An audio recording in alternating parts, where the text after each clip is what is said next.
بسم الله الرحمن الرحيم اللهم صل على سيدنا محمد وعلى آل سيدنا محمد وبارك وسلم. Yesterday we discussed how Allah subhanahu wa ta'ala gave death to Uzair alayhi salam and brought him back to life after 100 years. His food and drink remained the same, and the donkey which he was riding on was also brought back to life. So Allah subhanahu wa ta'ala said there, وَلِنَجْعَلَكَ آيَةً لِلنَّاسِ, that this is to make you a sign of the qudrat of Allah subhanahu wa ta'ala. In the following ayah, Allah subhanahu wa ta'ala once again shares with us a moment from the life of Ibrahim alayhi salam. And in this ayah, Ibrahim alayhi salam turns to Allah subhanahu wa ta'ala. He makes dua. He has a conversation with Allah subhanahu wa ta'ala.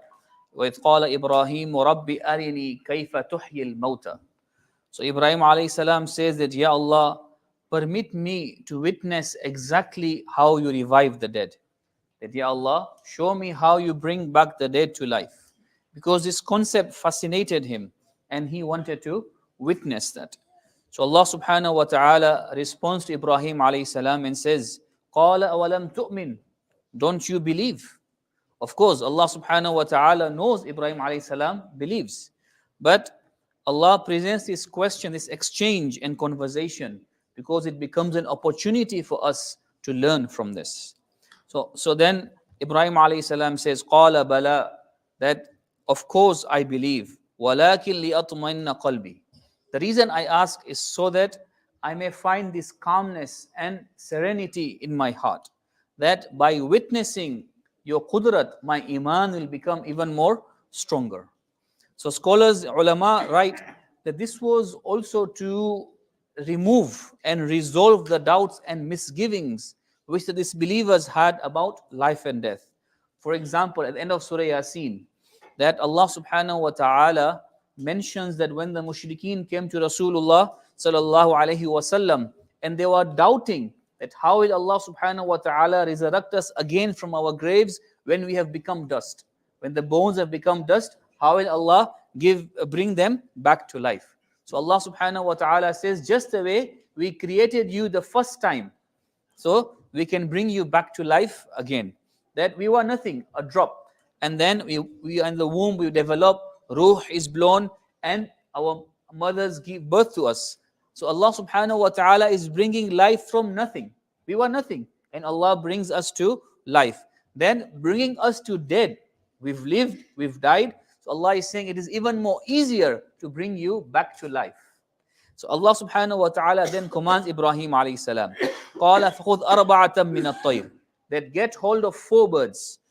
فَصُرْهُنَّ إِلَيْكَ, and tame them to your call, meaning make them as your pets. And once they become domesticated, that they know you, and when you call them, then they will come straight away. And when they are domesticated birds, then now what will happen is when they come to you, you've called them, you will also know them as well. You will recognize them. So now no stranger bird will come. So first you domesticate them, you know them properly, and they know you, they recognize your call. And then Allah subhanahu wa ta'ala says, ثُمَّ اجْعَلْ عَلَى كُلِّ جَبَلٍ مِّنْهُنَّ جُزْءًا, and then you slaughter them, and you divide them into several portions, and spread all those portions all around different mountain tops. It was a mountainous area, so Allah said, go to different hillsides, hilltops, and spread all the birds there. So then, ثُمَّ دْعُنَّ يَأْتِينَكَ سَعْيًا, and then you call them, and you will see them coming and walking to you. So Ibrahim alayhi salam does all of that. And then he says, in the name of Allah, I ask you to come. So now miraculously, the pieces of the birds, they start coming together, piece by piece, bone by bone, feather by feather, flesh by flesh, everything back to its original form. And the birds become alive, and they come running to Sayyidina Ibrahim alayhi salam. And then he holds them each in his hand. And then Allah subhanahu wa ta'ala says, وَعْلَمْ أَنَّ اللَّهَ عَزِيزٌ حَكِيمٌ, know that Allah is almighty, and Allah subhanahu wa ta'ala is all wise. Now, Ibrahim alayhi salam here, he says something very, very interesting when he's explaining to Allah why he wants to see the qudrat. And he says that لِيَطْمَئِنَّ قَلْبِي, so that my heart may have itminan.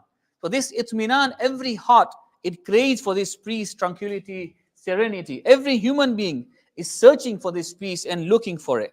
Now, in order for us to achieve the calmness of the soul, the stillness of the mind, the tranquility in the heart, two things are mentioned. Number one, that when Ibrahim alayhi salam wanted to have this calmness, he knew there's only one place to go. And where is that?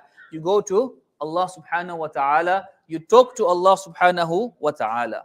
So this ayah inspires us to repel the doubts, the attacks that the shaitan whispers into our minds. And the more disturbed we feel, the more upset or anxious we get, then shaitan uses that opportunity and begins to play with us in those moments. And then what happens is we think the last thing we want is prayer.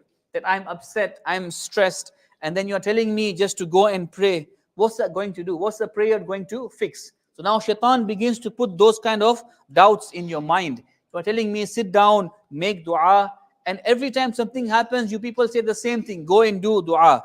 So people begin to get frustrated like that. So Allah subhanahu wa ta'ala in the Quran reminds us, they know that is the feebleness of our minds and the trap of shaitan, telling us not to turn to Allah subhanahu wa ta'ala at that moment. But that is exactly what we need to remove us from that difficulty, from that anxiety that we are facing. What is that? To turn to Allah subhanahu wa ta'ala. And number two, we need to remove all the distractions, put everything aside and spend some time reflecting and pondering and looking at the glory of Allah subhanahu wa ta'ala.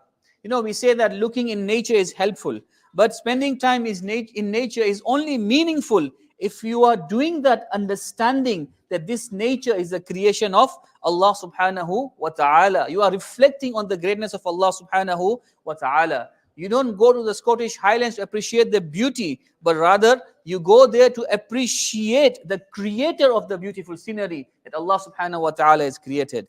And whenever we look up to the sky, don't let our minds, stick up to the sky, but rather our mind should go beyond the sky to the creator of the sky. And remember who created this sky. When you walk around at night, you're admiring the stars, then think and ponder over the one who adorned the sky with the stars and the northern lights, the aurora. We enjoy watching it. If we can see it, people go hunting for it. So think beyond that. Think of the creator who has brought all of that into existence. So Uzair alayhi salam, he was pondering about how Allah subhanahu wa ta'ala's qudrat and might is. And Allah subhanahu wa ta'ala practically showed him.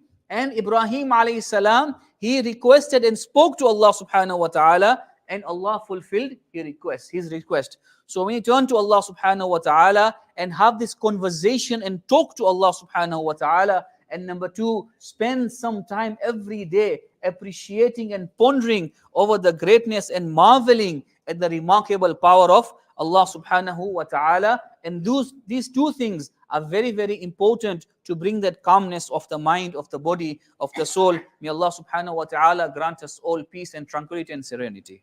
Ameen.